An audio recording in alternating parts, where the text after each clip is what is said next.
anda dah terlanjur. Tapi apa nak kena buat?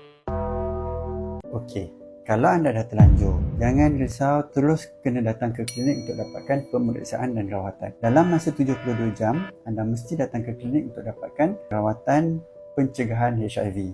So, bila anda datang dekat klinik, doktor akan berikan beberapa jenis rawatan dan ujian untuk make sure anda tidak dijangkiti penyakit-penyakit STD yang berbahaya. Apa yang doktor akan buat? Satu, doktor akan bagi ubat PEP.